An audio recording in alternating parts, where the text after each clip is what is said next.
mali na ang katapusan. Now we're using technology. Yes, we are using artificial intelligence as part of the assessment processes. We will adopt the technology, and we will continue to adopt the technology. For taxpayer, hindi na lang siya magugulat. Maalala nyo, siguro naririnig nyo na rin yung chismis na ito na a taxpayer will be assessed in the office at sasabihin, "Ma'am, ang assessment nyo po, 100 piso. Sasabihin ng taxpayer, "Ang mahal naman. Huwag kang mag-alala, ma'am. Gusto mo ba ng discount?" Binuking na ni Mayor Isko Moreno yung mga anomalya na ginagawa dito sa City Hall. Grabe pala yung nangyari, no? So alamin natin ang mensahe ni Yorme. Dito po yan sa regular flag ceremony sa Bonifacio Shrine. Ang bawat local government o ang buhay nakasalalay sa assessment. Sila ang pinakamalaki nating aasahan upang patuloy na tumakbo ang pamahalaan.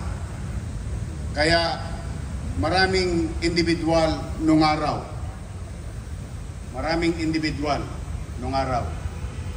Pinakikialaman sila. For some reason, I don't know. But definitely, it's for personal gain at the expense of the employees, at the expense of our people. So that's why I'm looking on it every single day with regard to the efficiency of the Department of Assessment. Dahil pag dyan po mali ang umpisa, mali na ang katapusan. Kaya bagay na binilin ko kay Attorney Chris Fernandez na itama natin yung pagkakamali ng iba. Huwag na nating ipagpatuloy yung pang-aabuso ng mga nagdaan. We have to move forward, we have to correct it, and start it right. And I hope they will continue that journey so that our city will not suffer after 5 years of persistent and consistent and diligent assessment of every real property in the city of Manila. Now, para sa ating mga empleyado na nandito, now we're using technology. Yes, we are using artificial intelligence as part of the assessment processes. We will adopt the technology, and we will continue to adopt the technology so that discretion naturally will die. At the same manner, our taxpayer, hindi na lang siya magugulat. Maalala nyo, siguro naririnig nyo na rin yung chismis na ito na a taxpayer will be assessed in the office at sasabihin, "Ma'am, ang assessment nyo po 100 piso. Sasabihin ng taxpayer, "Ang mahal naman. Huwag kang mag-alala, ma'am. Gusto mo ba ng discount?"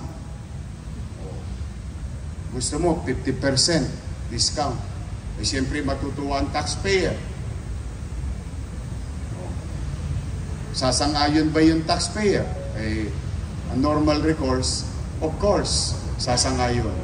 Dahil makakadiskwento siya. Biglang sasabihin nung tirador, "Oh, naka-discount ka ma'am ng 50 pesos o 50%. O, pero hati tayo." Ito, gusto pa rin yun ng taxpayer. Bakit? Naka-diskwento siya ng 25 eh. Ang toss gas lang niya, 25. Oh, di 75 lang ang total na binayaran niya. So sa mata ng taxpayer, mukha siya naka-diskwento. Pero kay Eddie, maliwanag pa ang sikat ng araw, may 25 siya. Now, ano ang ending? The city suffered 50%. And that thing will continue.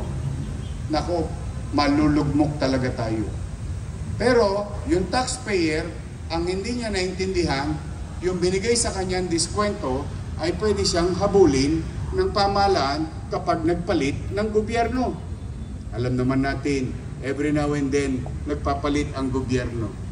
So that's why, kung makikita ninyo, the first ordinance na pinapapasa ko sa Konseho ng Maynila is tax amnesty.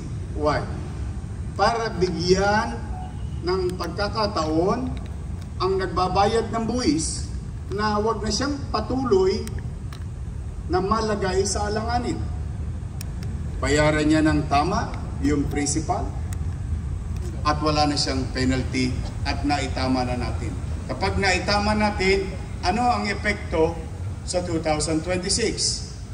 If she and he or any John Does and Mary who paid taxes less from what is naturally normal na babayaran, next year, 100% na yung babayaran niya nang walang mabigat pang additional expenses.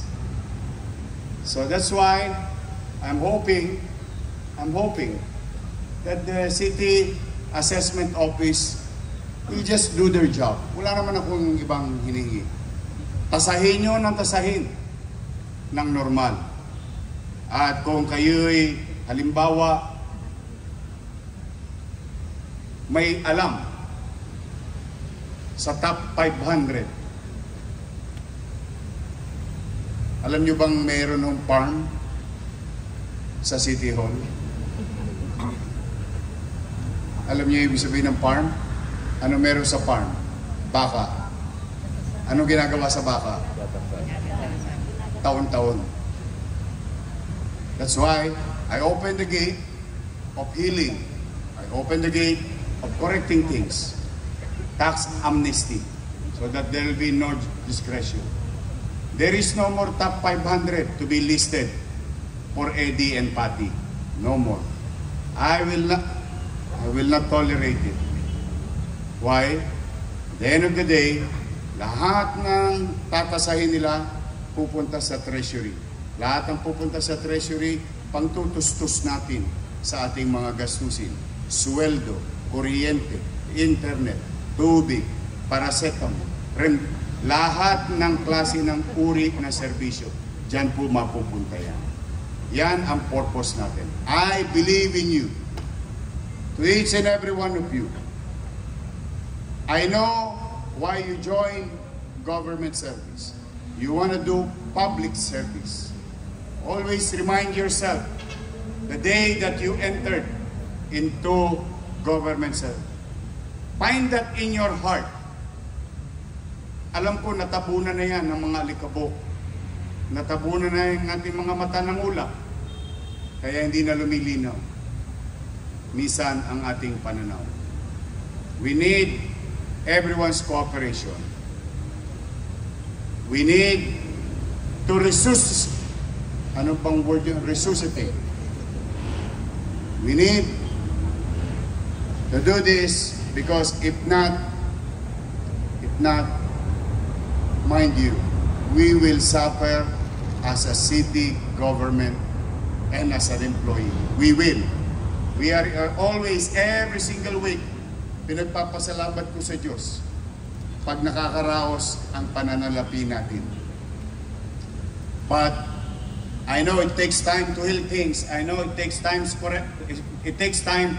to correct things. But I want you to be with me. Samahan ninyo. Hindi naman para sa akin ito. Para to sa 1.9 million Manileños. They deserve better things from their government. Ako naman, itong linggong to, Lunes, another sunny day, the sun is shining in the capital of the country. Then let's spread love and respect to one another. Paggalang, pagmamalasakitan sa bawat empleyado. And I wish that will be This week will be another week of productive week para sa ating kanya-kanyang field of undertakings. So mag-iingat kayo, mahal na mahal namin kayo, at kailangan ko kayo to deliver what we promise to our people, which is plain and simple public service. Mag-iingat kayo, maging makabuluhan, ligtas at malusog ang linggong ito sa bawat isa sa inyo. Pagpalain nawa kayo ng buong may kapal.